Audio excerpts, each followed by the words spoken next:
Well, can you believe it? We're sitting on 2021 middle January, and it's my first talking technical for the year. And if you guys see my face is a little bit red, it's because it is very hot here in Vosburg. It is at the moment around 37 degrees. So the markets are hot and it's hot around here, but welcome back. And I hope that we can service you guys for this year. And tonight we're definitely going to focus on some international shares because I've got a huge list of people asking me about international shares. You can see all the analysts, they all want people to invest overseas and to put money there, and they believe that's the markets that offer some value. So let's have a look and let's kick off with some of these companies. And the first one is Coca Cola. And Joe is asking about Coca Cola, and this is not the old Joe that always phoned in. This is a new Joe that he contacted me. He said, Frans, can you look at Coca Cola? And this stems from a tweet.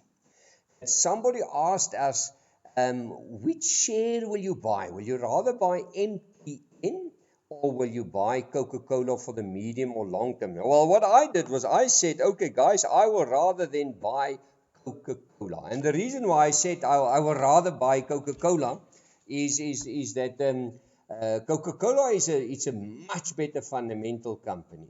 And although this chart, if we look at the weekly chart, we can see it's all over the place. There is that big sell-off that we saw in March.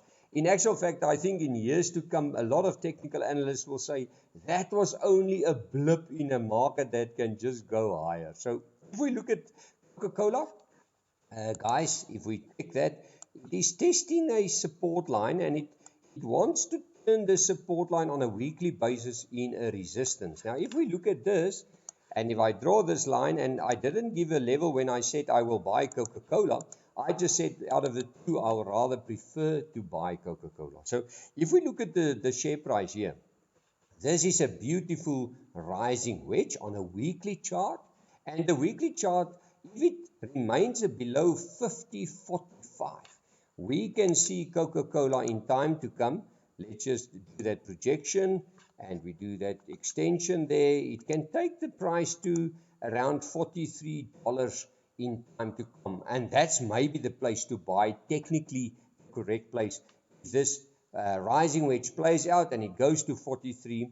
But I want to show you something, and you will see it in all these charts tonight, that a lot of the investors, they are 100% convinced that shares cannot fall anymore and that shares can only go up, and that is the only place where you can make money. Well, let's have a look at Revlon.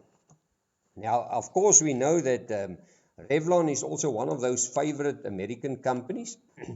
But it's like all the other retailers, it's only starting to lift its head.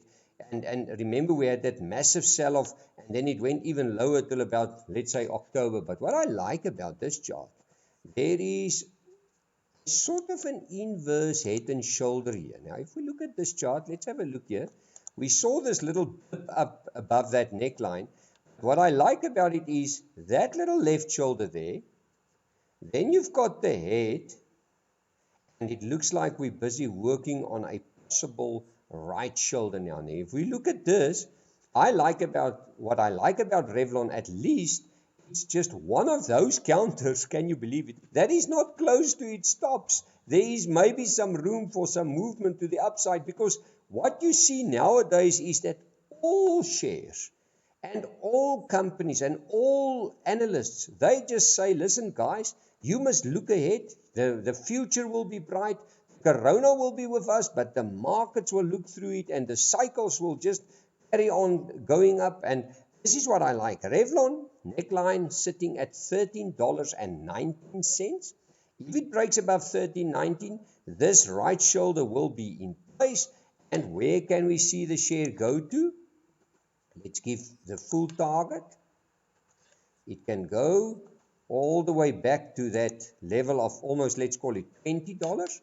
But the conservative target will be, and I want to put on a conservative target, and the reason why I want to do that is I think these markets had one massive rally since March, and especially some of the other companies since November had fantastic rallies. I mean, the top 40 index rose almost 13,000 points since November. So it just shows you that there was a lot of money flowing into these markets. A conservative target for Revlon will be $15.80. And then my stop loss, let's take the low, if this is the low of this right shoulder, let's take that as $9.90 and use that as a stop loss to protect some capital for us. Well, let's have a look at Chevron.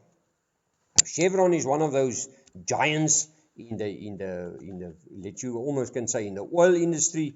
What I like about this chart, it's same story. It's not like the Apples and the Teslas of the world that is just flirting with new highs every day. There you've got the low in March. That was around $58.80. It went up a beautiful rally, came back all the way to around $68 and then rallied up. And now we're on the brink of having a low, higher low. We've got the higher low, and then we can maybe see what we call even a higher high. Let's have a look here. If you look at this chart above this level, let's just go there. There you are. If it can remain above 93.29, we can easily see that the price can advance and it can go from 93.80 all the way up, and your next high will be 102.64. So that tells me that we can easily see a beautiful push, another push to the upside, but I would rather say I will use 83.93 as my stop loss if you buy it around there, because the reason here is that the share is already picking higher, but at least it's not one of those shares that is all the way to the top. And that's why I focus at these shares, because then you don't fall into the trap to chase a share right at the top. Let's have a look at Yum Brands. Yum Brands. There you are. And Chris is asking about Yum Brands, and I mean, this share is almost trading at its all-time high. The all-time high was 119. We had 107. But what I like about it, Chris, is there you are.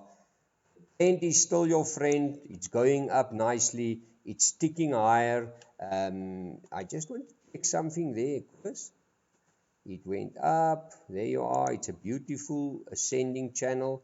And if I look at this ascending channel, it's trying to move back into that. So that makes me a little bit nervous. So then, of course, if I want to chase the momentum, and as you guys know, I'm not a momentum trader, I will then say, let's buy again above 110.40. And you can buy above that if you want to chase momentum and use 105.57 as your stop loss. But beautiful chart. I mean, low, higher low, all the way. It just shows you that the money flows in here and people are happy with it. Well, let's have a look at Macys. One of my old favorites. And Jeanette is asking about Macys. Let's have a look. And what I like about this chart, look at it. Beautiful sell-off. Nothing wrong with that. Beautiful consolidation here. Tell you that the share is trying to find its feet. And what I like about it, when it broke above this resistance, it turned it into a support.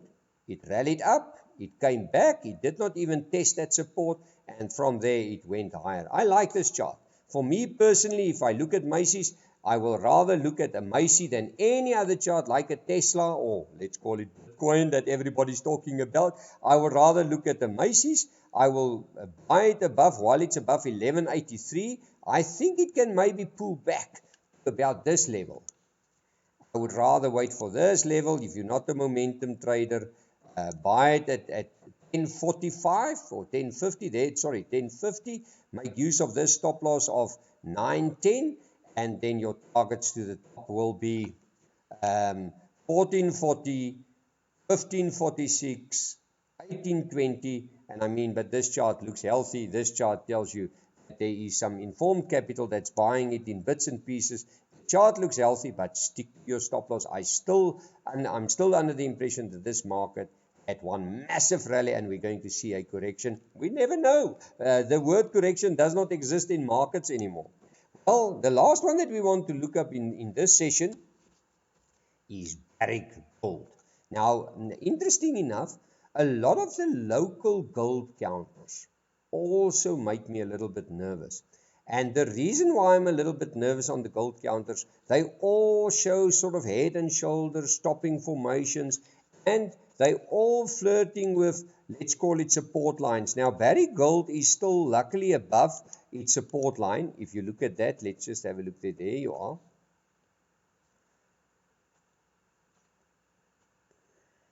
It is still above this important support line at around 2080. But what I don't like about it is this little move that we're seeing here. And I see it in all the other gold counters. It's like people ignoring the risks of the market, and they look at the physical shares to rather invest in. But if you look at this, you can see there's a little bit of a, you can almost say a triangle formation, almost an inverse, but that's the first sign for me, 22.81. I would like the share to remain above $22.81. If it breaks below that, it can easily go and test this support line here. So if you are a gold lover and you would want to buy gold shares, go to all the gold shares, and then you will see all of them has either broken some support lines or they're on their way to test some support lines. So rather wait for them to get close to these support lines, because what happened with this beautiful rally with all the gold shares, a lot of the investors are stuck with some shares around here. And every day that the share is so lackluster, they're starting to take some losses, and that losses can easily result for the share to go back to this level. So rather wait for it at around this 1920 level, 1990 level, and then look at it there. But if you buy it around there, use a stop loss of 1858. But I will wait for the support line before I buy Barry Gold. Well, enjoy our website, www.fransdeklerk.com, and we will chat again.